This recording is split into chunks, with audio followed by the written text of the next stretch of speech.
Beer Fridge Podcast, episode 38. This evening, myself, Gavin Baxter, Scott McMillan, Mark Dixon. You always fucking do that. Good evening, gentlemen. How we doing? Happy New Year. Happy New Year, sir. First of all, Happy New Year to you. Yo, what's happening? Not a lot. Just wanted to say thank you for everyone for listening. As always, we're now over the 2,000 mark on listeners on the podcast. So thank you once again, everybody, for listening. If you do listen on Spotify or iTunes, like and share. Drop us a wee rating as well. Much appreciated. Same with Facebook, Instagram, Twitter, Untapped. Search us on that, like and share everything. As always, head over to the website as well, beerfridgenetwork.com. Yes. Right, got it right this time. What was it before? It's always been that. It's always been .com, but I keep saying .co.uk, didn't I? So it's beerfridgenetwork.com. Head over there to see what's happening with the Beer Fridge podcast, Beer Fridge Network, and who's joining and who's not joining, which is named at the moment. But if you're interested, if you're a blogger, vlogger, podcaster, and you want to get your content out there, regardless of what you do, get in touch, and we'll be happy to get you on the Beer Fridge Network and help you guys out. I think I covered most bases there. I think. Yeah. Surprising I didn't actually write them down as a change. So on this episode, we're going to go Beers of the Week. We're going to have you guys a wee reminisce of your trip to Vegas as well, and then we're going to go through our top 10 Premier League players. So let's get started then. Beer of the Week. Anyone got any suggestions at all? Because I've been drinking fish water for the last 2 weeks, so I don't really have one, unfortunately. You don't have a beer, like a good beer? I've been drinking Budweiser and Foster's. Which is, I've got Budweiser tonight. Oh, I'm going to shout out that wheat number that we had. I posted on the old group chat the other day. The UFO Hefeweizen. That was actually. Hefeweizen. It's Hefeweizen, man. Come on. That was pretty. To be fair. For someone that doesn't really like a wheat beer, that was. So I'm shouting that out to drum up some new listeners. We mentioned the feed beer. Alright. Is that a free accents by Mark there? Yeah, that's the whole segment. The feed beer. Just beer made for the feet of foreign people. It's feed. It's made by feed beer. It's the feed. Oh no. They just get worse. Skill. Any advance on that? Mine is so this is it's limited edition. I managed to pick it up at the so first shout out is for the grog shop, or Great Grog, on Dalkeith Road in Edinburgh, which is right across the road from work. And me and the guy at work, we went in there after work on Friday to peruse. I ended up coming away with 4. One, the Loch Lomond one, was pretty good, but the shout out is for the it's for the Anchor Christmas Ale, which is it's limited edition. They only bring it out at Christmas time, basically. Like showing my age here, but like how cream eggs used to be, they used to bring them out at Easter. This beer, it's a Christmas ale which is subtly spiced and sumptuously smooth. It's really good. It's dark, but it's no overpowering or tastes mega chocolatey or bitter like coffee or anything like that at all. It's a pretty perfect kind of winter beer, if you like. Probably the best kind of, and it's not even gimmicky. You've got like, you see the Anchor Instagram and stuff like that at Christmas time, folk go daft for it and go and buy like crates upon crates upon crates, and they do the big, like a Magnum sized bottle of it and stuff for at Christmas time if you go to the place in San Francisco where they make it. It's just really good. I was happy that I managed to grab. It was worth the $3.75, but it was for a wee bottle, but it was lovely. So there you go. Sounds very nice. Sounds very like I've got none this week. I'm afraid. Like I said, I've been drinking Budweiser and Foster, so I can't really add much to that. Unfortunately, on that shout, you said it was a Christmas number. So is it just leftover that they had and they were like selling it? I think they bought like a consignment and they had loads of the. You know how like it tends to be Americans that do it quite a lot, but they have like normally it's autumn and Christmas time. They do like seasonal stuff. So there was a few. There was a German beer that was called it was a winter bock, and then they had some of this left, and they just had it on. It was like 4 shelves and a wee cabinet on its own right at the front, saying it was kind of holiday limited edition stuff that obviously they had left, but that would have been their consignment. So I just bought the one bottle, but there must have been about half a dozen left. So, but normally you can't get it here. It's only that place that I've ever managed to get it. Decent. No, fair enough. That's why I was like, considering it was so good that there was still stuff left over from Christmas was my point.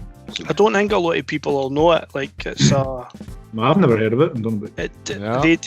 They Anchor. It's the same folk that do the steam beer and the other one that's pretty good. They do a Liberty Ale, which is pretty. It's pretty tasty. But they did like they have a lot to do with like the San Francisco Giants or the baseball team. Yes, they are. Yep. They do a lot of their stuff. They've got their own beer that they make specifically for the Giants where they play and all that kind of stuff. So they're a pretty big company, but they don't. That stuff doesn't very rarely makes it out here. You just see it on Instagram a lot. So I wouldn't imagine there would be too many people would know about it. But it was pretty good. Sounds nice, mate. Sounds good. On beer of the week, I have not the beer of the week. Continue that segment that we done podcasts ago. I know we've got like a bit of a thing for a mango beer. Mango Beergate. Because obviously, because of Mango Beergate. But I ended up in the Beer38 box. There's a mango number from a brewery called Clown Shoes, and honestly, the mango beer was like pish water. Like it was honestly guff. You remember like the diluting juice that you used to get with the like you get mango diluting juice, I suppose, but like you got pineapple and all that back in the day, and it was like. You know, like after you've had one glass or half a glass, you would top up with water and like kind of proper dilute it, and it would be like there's mango there, but like it's pretty watery and pissy. That's exactly what that beer tasted like. I had a similar experience with cross-border stuff there. It's Bra, it's called, one of the beers I picked up for Great Grog, and it was equally as disappointing. I think all these other places other than the mango beer have to stop trying to achieve mango. Just leave it. Just stop. It was like a tropical pale ale, this thing, and it was like that. It was just empty. It was nothing. I liked your comment on that. No tropical fruits harmed in the making of beer. It was honestly, it was like it was like they had ran an empty carton of Bongo past it as they were making it, and that gave them the license to call it tropical, you know. Well, that is a couple of empty Capri Suns fucked in it just at the end. A wee waft of the Capri Sun, exactly. Like that was the same as that mango number. Honestly, it was just like I was like expecting to get to the bottom of the tin to find like the it all kind of sunk to the bottom, you know, thinking it's down there somewhere. And I got to the bottom of the tin, I was like, well, that was shit. So anyway, not the beer of the week. Clown Shoes mango, not Beergate number for me. I might try that trick with my home brew kit. Just a wee cup of Capri Suns. Have you started this bad boy yet? No, I've not had a chance. I still need to get my bucket. I still need to get my forbidden bucket. No, fucking Willie. You get my bucket. I get my bucket. Once I've got that, it's getting done. There's plenty of stuff going on now, so we'll look forward to getting sent up a couple of bottles of Gav's brew. Bottles. I need to figure out how to bottle it though. This is my issue. I don't know what I'm going to do with it. But a couple of bottles, we'll get sent up a couple of bottles of fucking Milligenian draft with the labels taken off. I made it. I need to figure out what I'm doing. You tell me just After get it's screws done. on beers, mate, and just screw them back on. Little Budweisers, just screw them back in. I suppose Tuborg. I could save. Tuborgs. I'll save these. Just take the label off, give them a wash. Oh, To be honest, that's not a bad idea. Oh dear. no, you Oh, need. dear.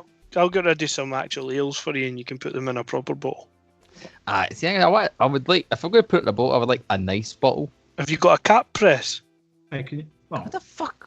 I've just got a tub with fucking. Aye, so what you got to do? Drink it out of the tub? straws. This is my issue. This is literally my issue. I don't know what I'm going to do after it's done. Like, how am I going to like put it in the fucking bottle and? What about getting those bottles like the old Grolsch bottles? You know Aye, what I mean? swing tops. You can get yourself some Oh, swing aye, tops. swing off tops. Amazon. Oh, I swing tops. Then you need to put the sugar in it. I've got all the I've read the instructions. Fucking hell. No. Read the instructions. I can read. Just a squeeze past Debatable. into. I'll go his copy of The Hungry Caterpillar with the pages all thumbed on it. Yeah, prick. Right then. Top 10 Premier League players. Well, How are we doing this? 1 to 10 or 10? no. We'll go 10. We'll go 10 to 1. We'll go 10. Oh, in fact, go 10 to 1. Sure. No, I don't know. What do you want to do? Oh, well, so 10 to 1. Surely you've got to go 10 to 1. I need to go 10 to All 1. we're going to do is take yours and pick it to bits. Aye, he's Oh, definitely slaughter mine like. Oh, you're picking mine to fucking shreds. Who wants to go first with their 10th? I'll go first then, unless Gilroy wants to go. No, because I've not done mine. You've not done it. He's doing his just on the fly. I'm just got to pass judgment on yours. He's doing it on the fly. Well, I'll tell you who I've left out mine. No, no. Honourable no. mentions. Surely we can't do honourable mentions until the end. Right, okay. Right, go then. Number 10, go. Number 10, Harry Kane. Oh, Shit. Okay, that's fucking mine's is. Jesus. Arsenal TV. Pretty I much. What? Well, So well, justify it then. Oh, he's. You're fucking useless at this. He plays That's number. why I gave you a heads up so you could like look shit up, no just go Harry Kane. He plays number 10. So he's number 10. He plays for him. He plays for him. That was the only reason he made. Like, you're lucky he made the top 10. Like, he's a wee knob. He scores loads of goals. That was it. Fuck him. Okay. Are you being biased because you're an Arsenal fan and you didn't know what to put him in? Aye. Right. I thought so. So I've got a joint. That you can fuck Off a joint number 10. You told us to pick 10. Because I couldn't. So it's a keepers. So it's Alisson and De Gea. I've got joint 10th. You Alisson. better caveat this with current Premier League players. Oh yeah. Sorry. Yeah. David Seaman's not made an appearance. Big Michael's at number 3. It's all current Premier League players, and we're not counting anybody who's been transferred this January window. So I've got Alisson and De Gea joint 10. Alisson's currently got 13 clean sheets and he's got 48 saves for the season. Obviously, 13 of those clean sheets are helped by having the likes of Van Dijk and Andy Robertson in front of him. So this is why I put De Gea there as well, because he's got, whereas Alisson's got 48 saves, De Gea's got 82 saves and 4 clean sheets. So he's got nearly double the amount of saves, and some of his saves are top draw. Yeah. Absolute top. He has kept Man United in so many games. He's saved so many points. Let's be fair, the Man U back four are like a civet sometimes, are just pathetic. So at number 10, I've got a joint of Alisson and De Gea. Okay, I can't really argue with you in that sense, because at least they will feature in my top 10, so that's fine. But to be I know I've got them pay them at number 10, but if Liverpool's defence wasn't as good as it was, then Alisson might be higher. But Alisson has saved Liverpool so many points as well. His play's been different class from what they're used to. So they're my joint number 10. Gilroy, your opinion on maybe not his number 10, but at least mine is number 10, motherfucker. No, 10. Oh no. Agree, disagree? No, I agree. They both are. I would say maybe De Gea pips it just a bit, considering I know we're not looking at previous years, we're looking at current right now, but he's been pretty consistent, regardless of who's playing in front of him. And I'm not saying that Alisson's not going to be like that, but you've not really seen Liverpool with any of their centre halves go down and him keep them in a game. He has arguably kept them in games, pulled out a few good saves, and they are top of the league, so wins is going to get you somewhere. But I don't know, I think that he's got double the saves because he's had to have double the saves, and they're still in with a decent shout. They're still there or thereabouts. I know Man United are performing a lot better now, so I would probably put De Gea slightly in front of Alisson. Aye. I initially put De Gea, and then, like you said, the wins has to count for something, and clean sheets, so I added Alisson to it. So my number 10 is Alisson and De Gea. Big Mark's is Harry Kane. On to your number 9. Aubameyang. Okay. Is that all I'm getting? Well, so far he's better than Kane, so I suppose that's why he's ahead. He's number 9. Like, this is going to be really easy. Like, I'm going to step up and I'll be like, that guy's better than that guy. Right. Now, okay. For me, like, Kane is very good, and he's probably deserves to be higher on this list. I just physically can't put him higher on the list. For me, he's Tottenham, exactly, and I had to at least put one Arsenal player above him. For me, Aubameyang is kind of hit. Like, he's done everything like exactly what it was needed of him coming in to Arsenal.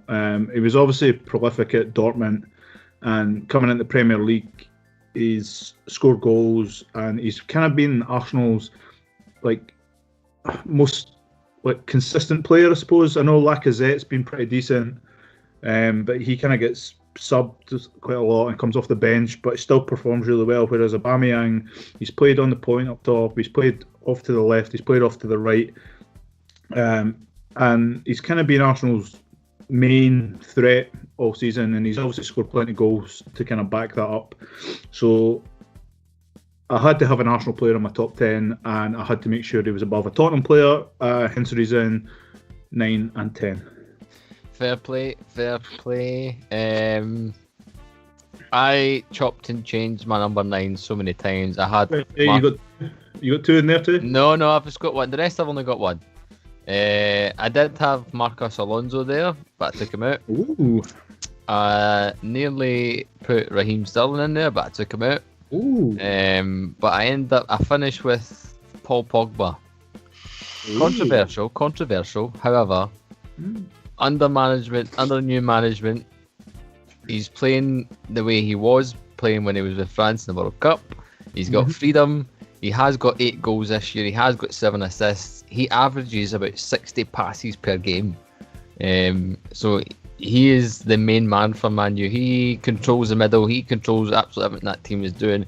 And he's now working hard and he's playing well. And like I said, I toyed with putting some other guys in there, but I finished off with Paul Pogba, but just because I feel as though he's a better player than the 2 I mentioned. So Paul Pogba is my number 9. Good shoot. Can I just I'll let Miguel go first, but I'm going to jump on him. Who? What? Oh, Big Pogs? No, I've got nothing. I think you've undervalued Pogba, to be fair. But the only reason he would have been higher if he was playing the way he was now at the start of the season, and that's not his fault.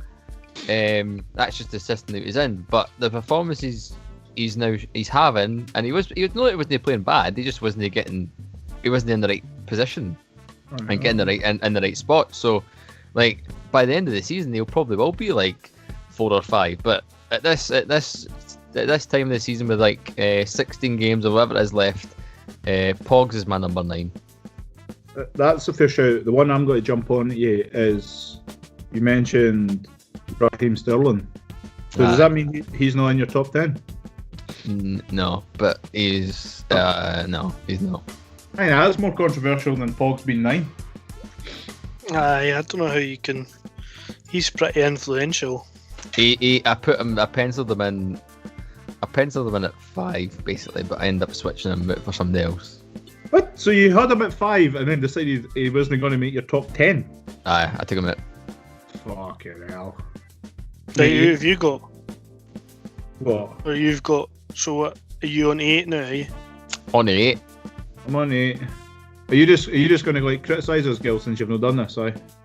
No, I don't know. I'm trying. I would go. I've probably got enough about me to do a top 3, but Right. 10. Fair. Christ Right. Almighty! But to be honest, I don't think I could name 10 players.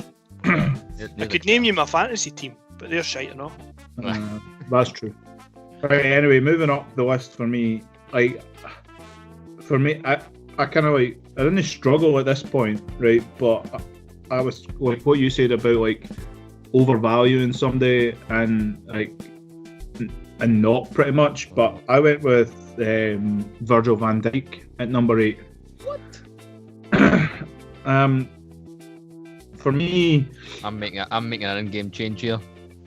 oh, for me, Van Dijk's been absolutely rock solid, and the difference between Liverpool last year and this year is Alisson and Van Dijk for me, just shoring up the defense. And I kind of switched between Alisson and Van Dijk as my number 8, but Van Dijk is scoring goals, he's kind of controlling, he's been that leader at the back, and for me that's one of the reasons that Liverpool are sitting top of the league at the moment. You talk about the clean sheets, he's only scored 2 goals, so it's not like he's like banging goals in as a centre half or anything like that, but he's just, he's kind of got that classy sort of centre half mentality where he just runs the game and allows that front 3 of Liverpool to kind of go and score tons of goals. So for that reason, I've got Van Dijk at number 8. Number 8, right? I've made not a controversial change. So, for whatever reason, I had Leroy Sané, and then I've written down all my stats for everybody, and I've written it all down, and then I've realised I've made a cock up because Leroy Sané, 8 goals, 9 assists, and then I've compared that with the said who I hadn't had in my top 10, Mr. Sterling, and I've now decided I've switched in that, and I'm putting Sterling at number 8 because the stats back it up. 10 goals, 7 assists. He's killing it in terms of fantasy wise. He's killing it in terms of his play anyway. He's storming up the wing. He's potentially maybe Man U's second best player, or maybe best player, arguably. Man City. For Man City. He's been consistent since day 1 this season. So I've switched up. I don't know why I had Sané in the first place. I must have read some garbage and got sucked in. So I'm going to put Raheem Sterling back in my top 10, and he is at number 8. Fair enough. I think the only thing that's that stops Sané from being in there is game time. Bingo. He's not played as many games. It's the only reason I've got him here on my honourable mentions, and like you said, but that was the only reason that I had to kind of pencil him out. And we've talked about this in the podcast before. When you're picking Man City players for fantasy, it's really difficult because you don't know who's going to play. And obviously, when they do get in, they're obviously very good. Even picking them for your top 10 stuff, because you're like, well, he didn't play this in so many games compared to somebody else, and you're just. So I've taken Sané out, and I'm sticking with Sterling. I think that's the more sensible option, to be honest. So he's my number 8. Any criticisms there, Gil? Are you happy with that? No, I agree with Sterling at 8. I think that's correct. That's correct. Fair. That is a fair shout. Number 7, big man. Who you got? I've went with De Gea at 7. Roger that. Totally everything that you said when you shouted them both out at 10. I think he's a class keeper. He keeps Man U in so many games. I think he's sort of leadership and his progression over the last couple of years, and I know we're looking at current, but I think that kind of it's got that kind of thing that he's done in the past has got to represent something. No, it definitely bumped up the. It probably put him up a few positions just for like past years, but I think he's really reliable. And if you gave me the choice between keepers, him or Alisson, I kind of agree. I would kind of slide as a better goalkeeper. I would probably take De Gea, but if you put De Gea in with the Liverpool back 4-5, then that's frightening as well. So Alisson, I think he undoubtedly is a very good goalkeeper, but I think his, like you mentioned, his defence definitely helps him out a little bit more than Man U. So for that reason, I put De Gea. And at number 7. My number 7 is the best wing back football. Started off Queen's Park, big Andy Robertson. I've got him at number 7. 12 clean sheets, 5 assists, 2 assists behind Big Mo Salah. He's got a 67% tackle percentage. Probably in my whole list the most controversial one. He probably shouldn't be in there, but I don't give a shit. He's my number 7. If the only reason he wasn't in my list is because I felt that if I didn't have Harry Kane in the list, then there would have been some form of uproar. But no, I had him down here for sure. But Van Dijk for me is just slightly better. So, but nah, we've got to love Andy Robertson. He's our Scottish captain now, isn't he? So, just a bit of a. Miguel, you're shaking your head there. You're disagreeing with me. I don't know if he's that good. No. I think it's more of a case of the system that he's in makes him look that good. I think he's playing with excellent players, which makes him look that good.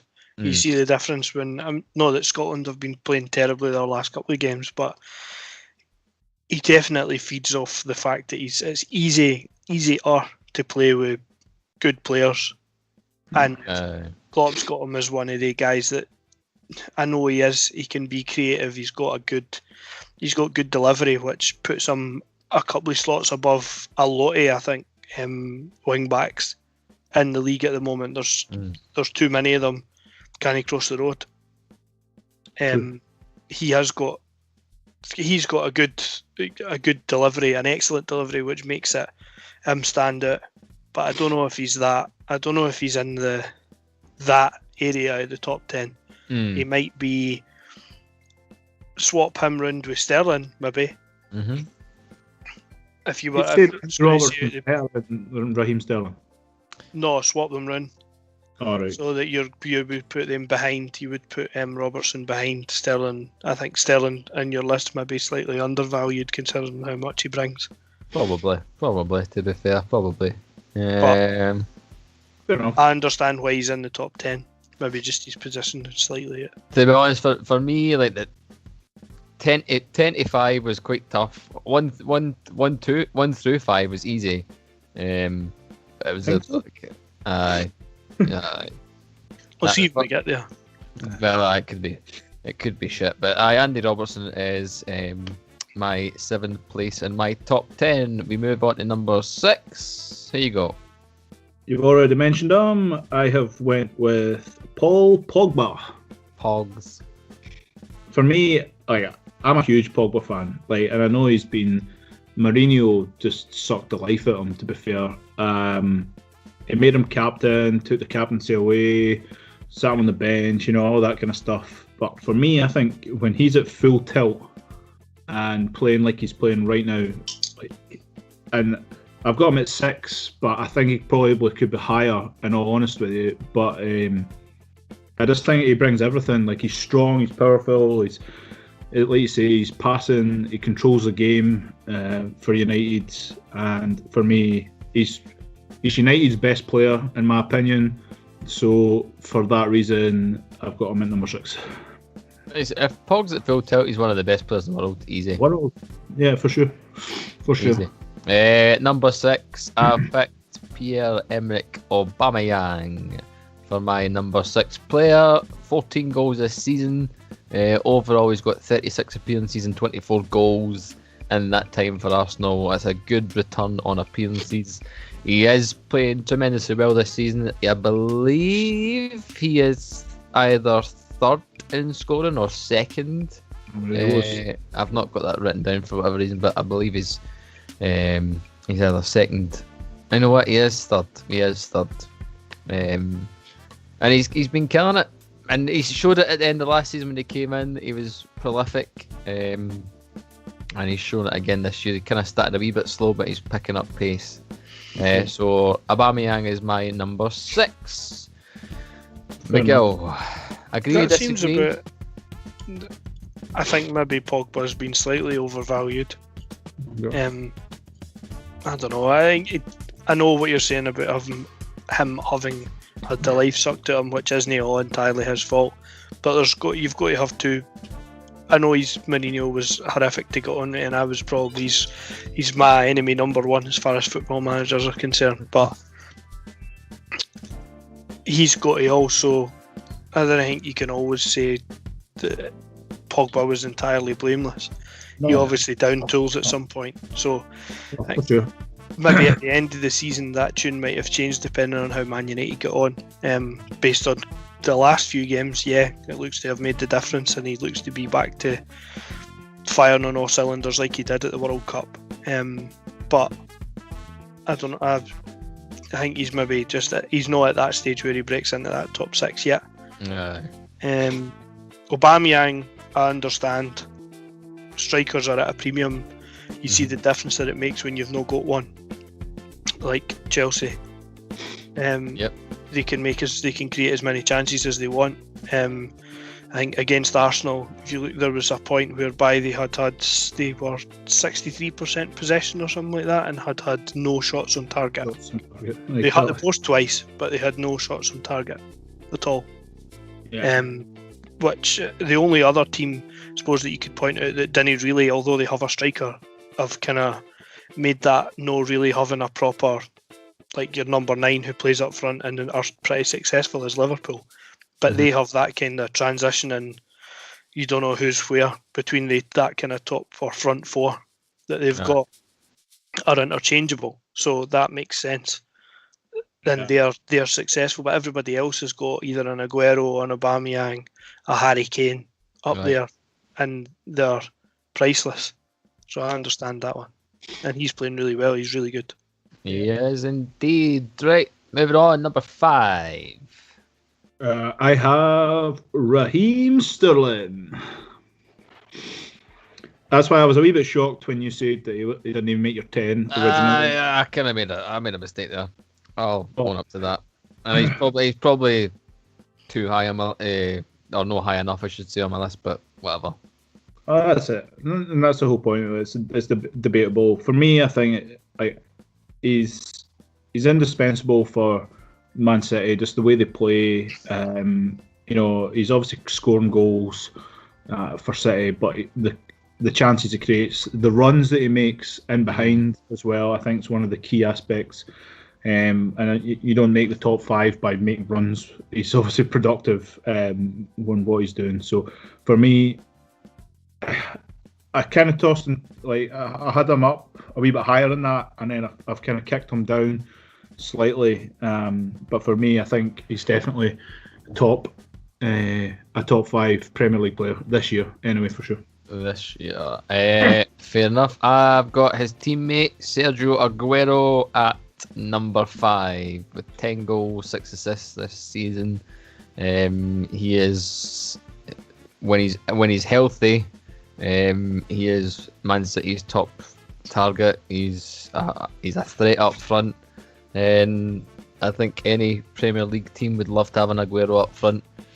So Big Sergio is my number 5 on my list. Gil, any disagreements there at all?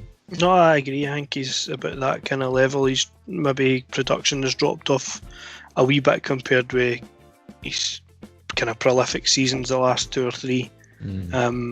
But I think that's mainly because there's other guys in the team are picking up that kind of mantle, and obviously they've got to be selective with his time, try to keep him fresh. And they've got the squad for it, so the rotation then doesn't help him in terms of adding to his totals and things like that either.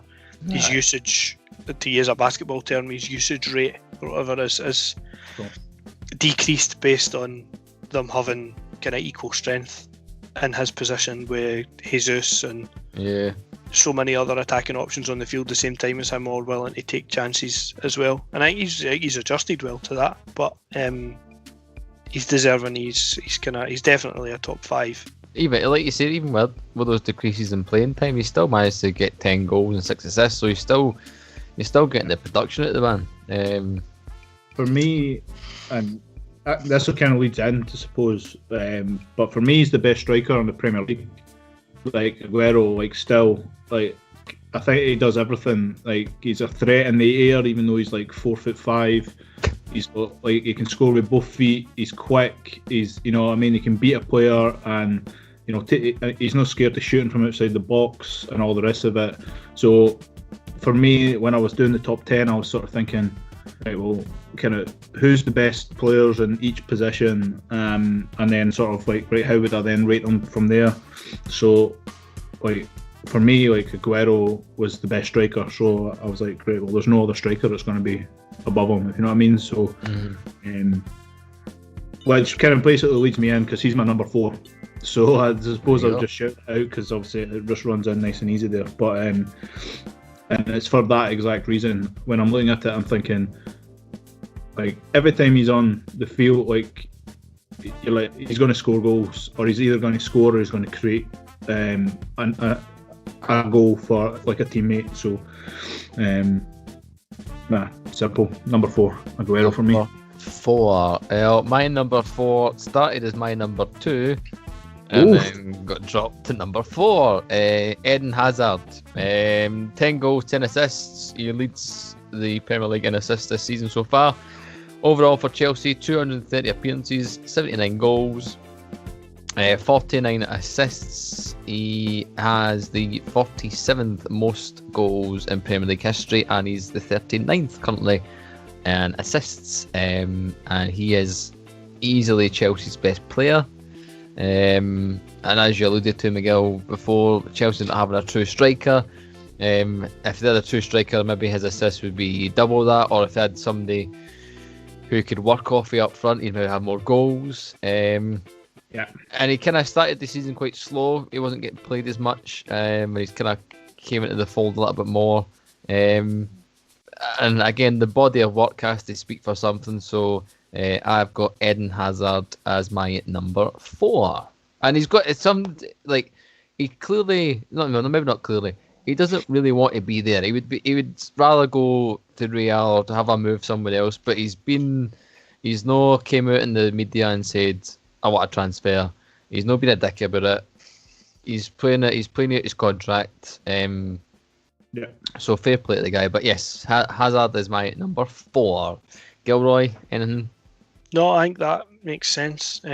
His body of work, kind of, as you're saying, kind of, it speaks for itself in that respect. He's probably, he would be the guy that if you took him out the team that he plays in, the team would 40 bits, if that makes sense. And I know they've kind of went into self-destruct mode the last couple of games anyway, Chelsea, but arguably he's been playing out of position. He's not playing wide left where he's meant to play, arguably his best position.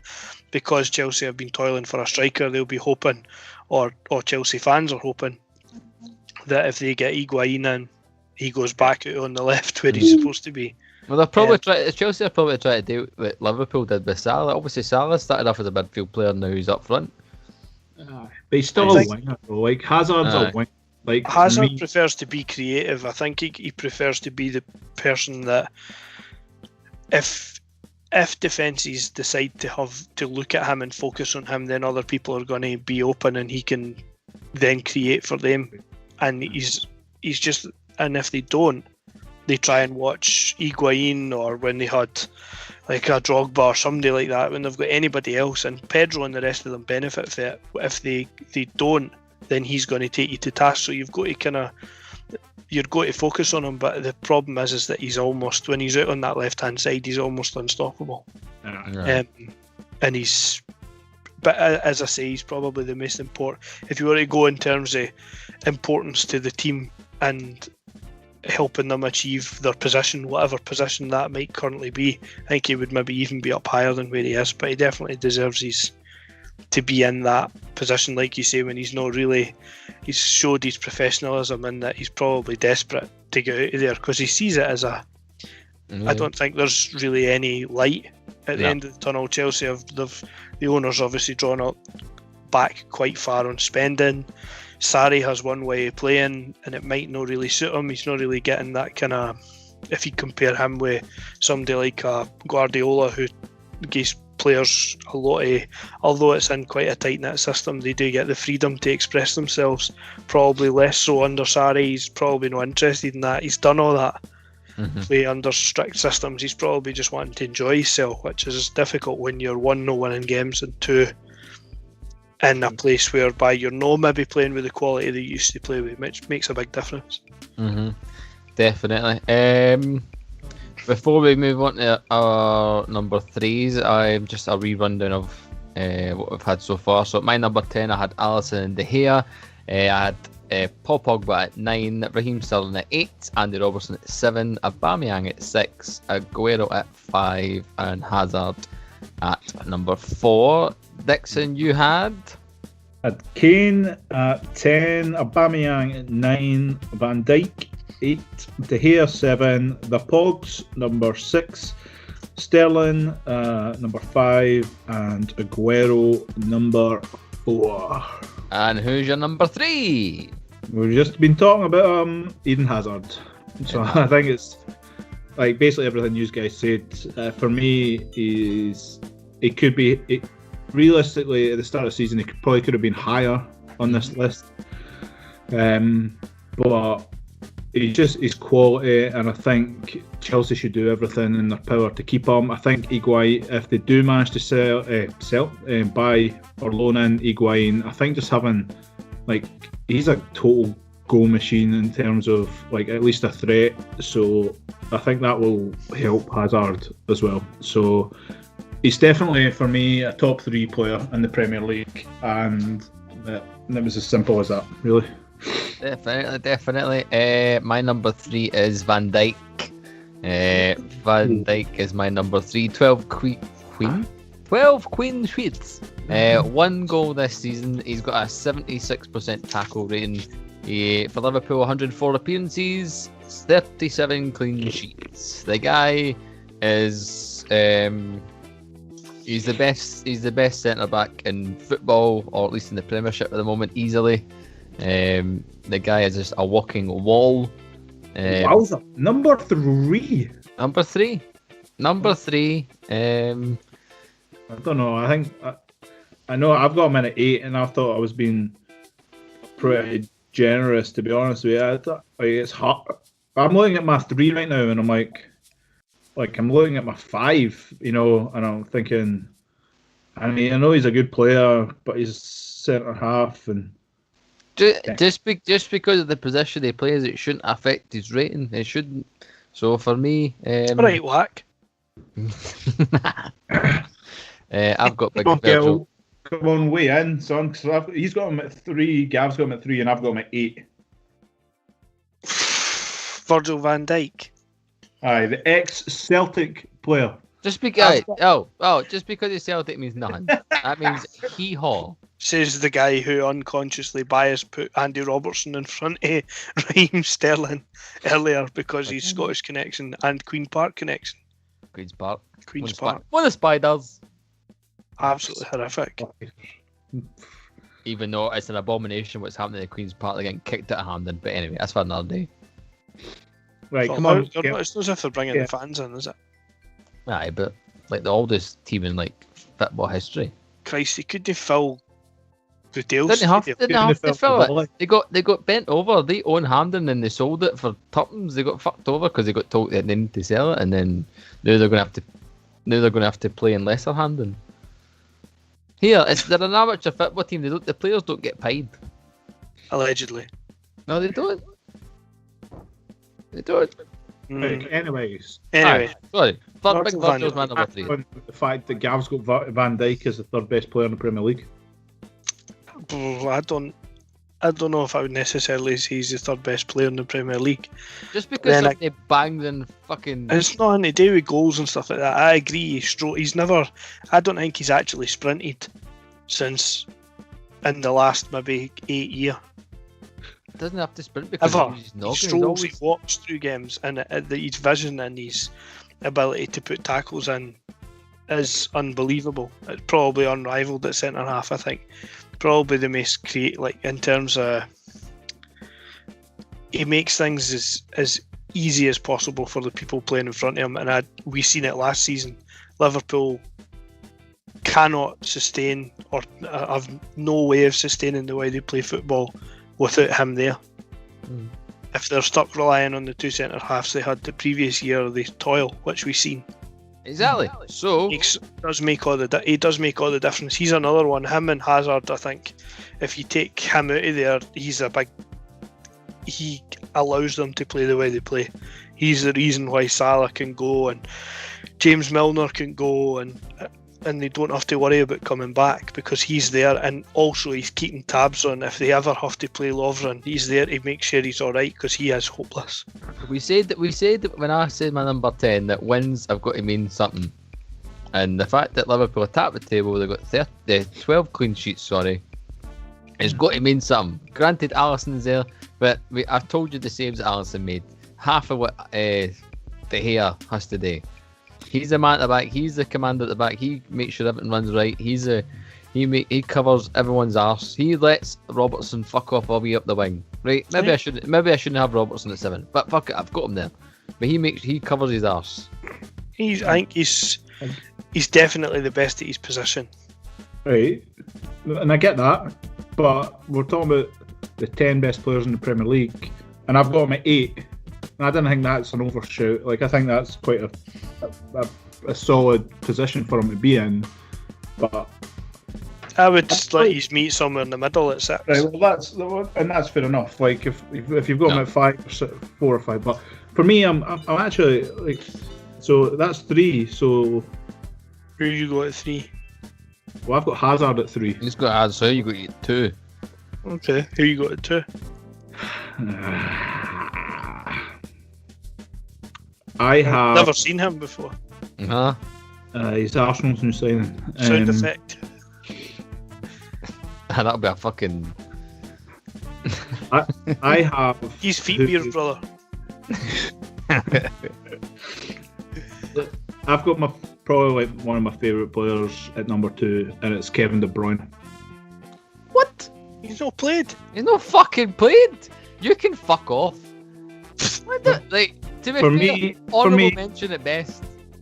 For me, he was just about number 1 because for me, I think honestly, when this man plays, he is the best player in when he plays. Exactly. Plays. So here you go. Better players right now: Alonso, Mane, Heung-min Son, Ryan Fraser. Woof, they're all better right now. Heung-min, I kind of was going with you until you said Ryan Fraser and Heung-min Son. Nah, Maybe Ryan. Okay, fair enough. Ryan Fraser. Fair enough. Okay. if you were for me, Son's right, probably the best nearly soldier to play, but that's a fair shout. For me, right, think about it this way: if you're starting a team right now, right, and you had everybody in the Premier League available to you, De Bruyne would not be like for me. Would he go third? So he goes second in your fantasy draft.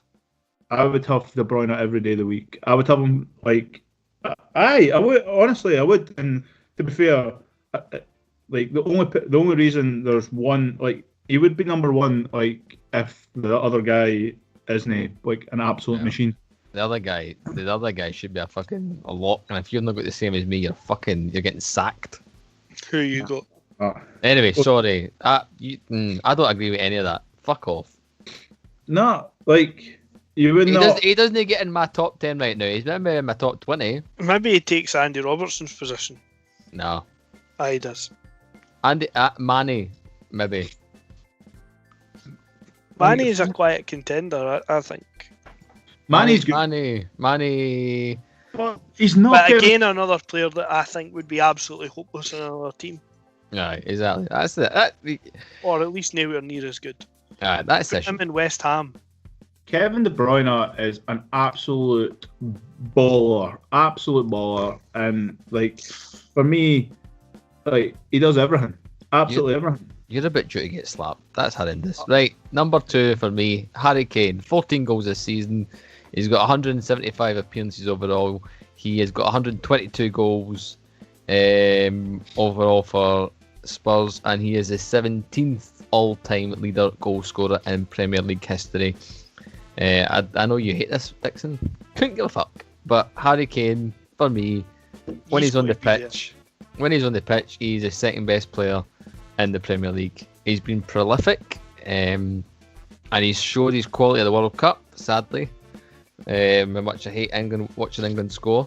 But it is, he could be in a shit team, and to be honest, Spurs are pretty shit, and he's still banging in goals. So, De Bruyne, fuck up. Harry Kane, number 2 in my list. I don't know how you're like thinking on De Bruyne, man. He's fucking class. He is. He looks alright as a ginger sitting on the bench currently, or not even on the bench. He's sitting in the house. See if we did this. If we did this last season, easy in my top 5, easy. But right now, he is not in the top 10 at all. Nah, well, there we go. We obviously disagree on something, but like for me, I think the spine of your team out of the folk that we've been talking about, if you're doing the fantasy draft thing, you've got to have, I would say, your top in the spine of the team, middle of the park positions. You've got to have Van Dijk, Pogba, and Harry Kane. I don't understand how. I don't get how Harry Kane can be the 10th best player in the Premier League. Sorry. He's a wee knob. Like, it's simple as that. It's not.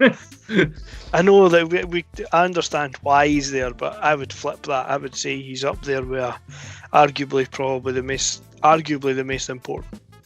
Considering how bad Spurs are when he's not playing. And like Miguel said, if you take Kane out of that team, there's fucking 14 goals gone. Oh. And they're no sitting where they are right now in the league. They'll be fucking like Man U. We're going to find out, aren't we? Because he's injured. Like, we're going to find out. They still won at the weekend. Ali's injured as well. He's fucked. For me, like, Harry Winks will be the most important player in the Spurs. Fucking Winks will be number 2 when we do this at the end of the season. But like for me, Kane, and like thinking about it without an Arsenal hat on, Kane should be higher up on that list, right? But for me, Aubameyang and Kane are like neck and neck in terms of like strikers. For me, Aguero's still better than both of those two. Like if you gave me the choice, that's what I said. That like for me, if you give me the choice, if you give me the choice of any striker in the Premier League, I am taking Aguero. Harry Kane. Fuck up, man. Harry Kane. You said it for Aguero. You're like, oh, he scores with his header and he's fucking 4 foot nothing. Harry Kane scores with his fucking noggin and he's fucking 6 foot whatever. And he hods the ball. I'm not saying that Aguero doesn't. If you have to play for the back, you can play for the back. You can make runs. If you have to do fucking over the top football and just punt it up the field, you can chest it down. You can hard play up. You can make assists. You can play through them. Harry Kane, everything like Aguero does everything like that does. And Harry Kane's better. He's no better. Right now, Harry Kane will track. No, right now. He's not about that. He's sitting on the fucking bench too. Oh, for fucking only up until the other day. Exactly. Well, full season like De Bruyne. Hey, no, did he start tainting this way? Right, you've got a soft spot for gingers. You know what I mean? For me, like, it's fair enough. But fuck Harry Kane. Simple as. Anyways, number one, I'm guessing we've both not said this, If guys. you've no got it, then it's a disgrace. If of Big Mohammed, Mohammed Salah, Mohamed Salah.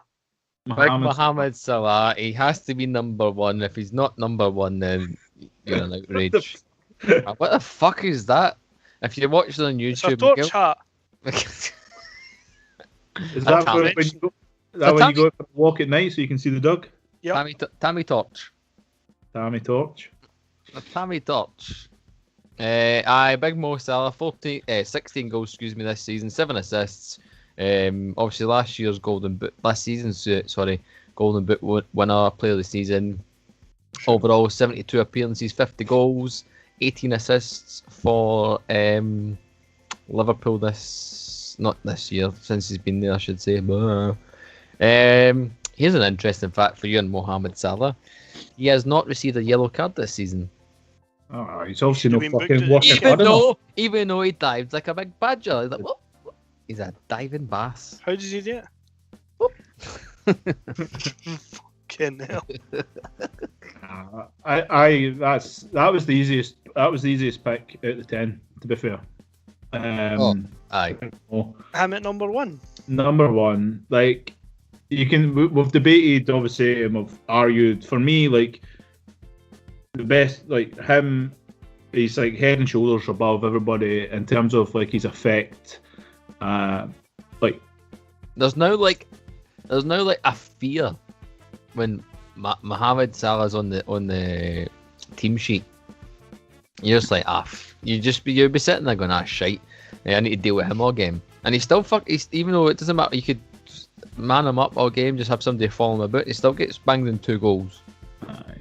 It's like when you watch him, it's the runs that he makes. Like he's like you say, he's the main man. However, he still managed to get like open when he Robertson's down the wing and he cuts and he's like standing at the penalty spot with nobody near him, and you're sort of like, how? But nah, for sure. Simple as that. A couple of honourable mentions like that we haven't shouted out for me. Like, we've mentioned a few of these, but David Silva was on my list for Man City as a. I had Bernardo Silva on mine as well. Bernardo. It just shows you the depth of this Man City team. You know, when we're talking about the top 10 players, and we've probably named 4 of them so far. Right. I scribbled Kanté down, but then I quite quickly scrubbed them out. I thought, like, when you're looking at the rest of the names, like, he's obviously a very solid player and he does a really good role for Chelsea. I wrote OZI and then scrubbed it out for Ozil. I was like, fuck him. And he's the top 10 Fortnite players. Absolute bell end. The only one that I know Captain Flip Flop hasn't made an appearance this year yet, 2019. But Richarlison, I thought, I knew he was never really going to hit the top 10. But for me, he's a top 20. He's a top 10. He's a top 10 talent. He's just not showed it yet. I think that's a good way of putting it. That's what I kind of scribbled down. But he's a Rika. You think so? Aye, I would rather. You would rather have who? Empty. Anybody. Any Wolves player. Well, big Matt Docherty could have been in this year. He's been a beast. Or Jota, based on the weekend's performance. Jota, aye. I mean, like I said, I had Alonso, Mane, and Song on my kind of honourable mentions. Just because he's a Spurs player, shut your hole. Sané's good. Sané's very good. Sané really got in. Sané and Mane were the 2 that I had. They were right at the top. Sané and Mane? Sané, Mane, and Alisson. That was the 3 that I had like sitting and trying to pencil. Like, who's the worst? Here's an idea then. I was going to say this, and who is the worst player in the Premier League? Harry Kane. He's the 10th best player in the Premier League, according to you. I was going to say this earlier, and I couldn't think of anybody. It's going to be somebody that plays every week that is absolutely howling. Lovren must be up there for a shout. Does he play? Aye, Lovren's up there. Lovren's up there. That's a fair shout. Fucking reeking. It'll be some. It has to be a centre half. It'll easily be a centre half. A howling centre half for, I don't know. Fucking Jack Wilshere. One of the Fulham centre halves or something like that. Jack Wilshere. Aye, he's not been fucking that good either. No, you're probably right. Let's see if we can find new signing. The kind of biggest letdown of all the signings that were there in the summer. Who's been the worst summer signing? I can't remember who got fucking signed. Solomon Rondon. Nah, he's alright. No, he's alright. He's been banging in goals. Solomon Rondon, born on a Mondon. Solomon Rondon, born on Rondon. Exactly. That's stolen. That's an absolute radio. They do the goals thing. Matt Dyson and Matt Ford, and they say Solomon Rondon, born on a Mondon. Anytime it's mentioned. Surely, what's his face has got to be up there? That a poor man's De Bruyne that plays for Fulham, got signed for Fulham this year. We can Gav liked him for about 5 minutes. Who was that? The guy that plays for Fulham. What's his name? Oh, Andre Schürrle. I am. Shirley. No, he's got fucking 6 goals. He's still stinking, Gav. No. He was brought in there to be the Messiah. He's hopeless. I thought a little bit fucking Sammy Vokes. John Joe Shelby must be honest. Aye, there's going to... What? Oh, I tell you who it is. Kennedy. There you go. Worst player, bad human. Worst player in the Premier League. Shit, everybody loves a bit of schlong, like. Long, actually young. There you go. He's not that great either, is he? He's old. He used to be good. He's alright. Like he does at least serves a purpose. Danny Welbeck. Whoa. Yeah, he's pretty pants. He is. He's pretty pish. Hector Bellerin. He's like the Franny Jeffers of Arsenal back in the day. Franny Jeffers. Remember that? Arsenal signed him for what, like 10 million or something like that, and honestly, he just like tied people's shoelaces for like a couple of years before they found him. I think Rangers had him for. I think we paid maybe a baggy Haribo or something like that. I was going to say it was like a Haribo, 2 camels. A share Smarties or something. Aye. I ripped like a shirt out of Sports Direct. It was like a really shite full size sweetie, like a picnic. Oh. Not even a full size picnic. A fun size picnic. If there is such a thing. Nah, he's right. For me, like Mark Noble. Nah, he's good. He's West Ham through and through, isn't he? I say at least you know he's going to get booked. Unlike Salah, you know what I mean? Like you know he's going to fucking put his heart and soul into somebody's leg when he goes through them. Goes through somebody's leg. That's his good. Yeah, that's fair play. Sol Bamba's no great. Big Sol, nice. I don't know. I'm like all these names. Like John Joe Shelby for me is just like absolute reading. Like considering he's a good passive now and again. But that's what I'm saying. That's the thing that makes him even worse. Like Socrates, he's shite. He's just slow. Socrates, he's a statue. Like, aye. This big Mertesacker all over again, isn't it? He's garbage. Anyway, I did have written down. I don't know. I forgot to do it earlier on, but you were Marcus. So you wanted to reminisce on your Vegas beers. Aye, make it quick. Make it quick. The one I was going to shout out was the Sam Adams IPA for Vegas. I had it when you guys were in, or when we were in Margaritaville, and you were all getting tequilaed up, but it was absolutely delightful. We definitely like a Sam Adams. Would you know be having margaritas in Margaritaville? No, because he's a clown. Because it's tequila, man. And you know, I didn't have a tequila-based one either. Mine was rum. Oh. I've seen the Sam Adams IPA and I thought it'd be worth a shout. And it was well worth the shout. Put it that way. But I don't know really what mine was. I had a few good beers. I'm just taking a wee look now. Pub of the trip's definitely the Yard House Yeah. by some margin. Yard House is good. What about the beer house? Aye, the Golden Knights place, that was pretty good too. It's good. But no, I agree with you. I thought the Yard House was better value though. Aye, plus the food was awesome. Smidgenly, aye, and the food was amazing. Not that we tried. I mean, it was like a good takeaway bit inside that thing though, wasn't it? Inside the beer house. Beer house. House. Mine, I'd been trying. Probably my favourite that I tried when we were away was something that I've never seen it out here. It's made in Texas, called Shiner in Texas, and it's called Shiner Bock, and it's pretty good. It's a kind of halfway. It's not a dark beer, but it's not a super hoppy IPA or anything like that either, which is quite good. Something just popped in. I don't know. In the band today, I don't know if you guys listen to Radio 1, right? Listen to It's Scott. the devil.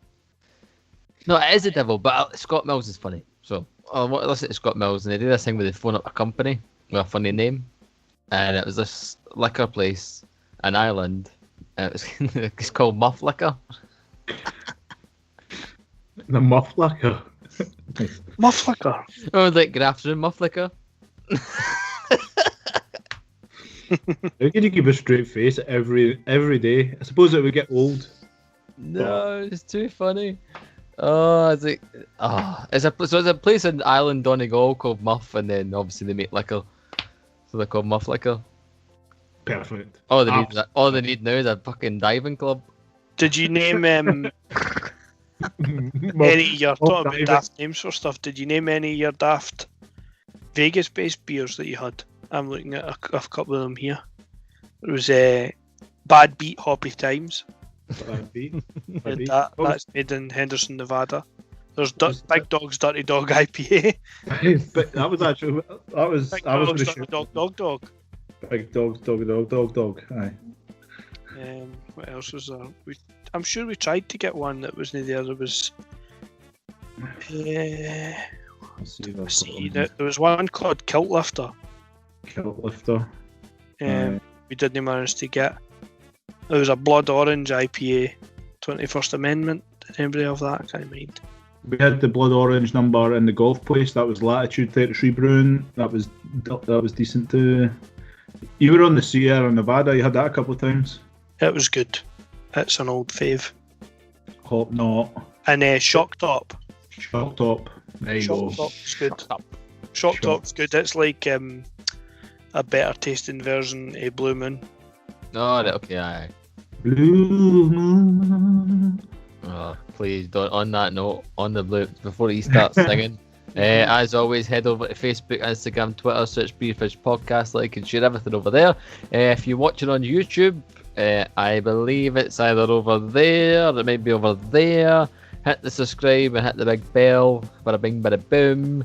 Subscribe to the podcast as well. And as always, head over to beerfridgenetwork.com for everything Beer Fridge Podcast and the Beer Fridge Network.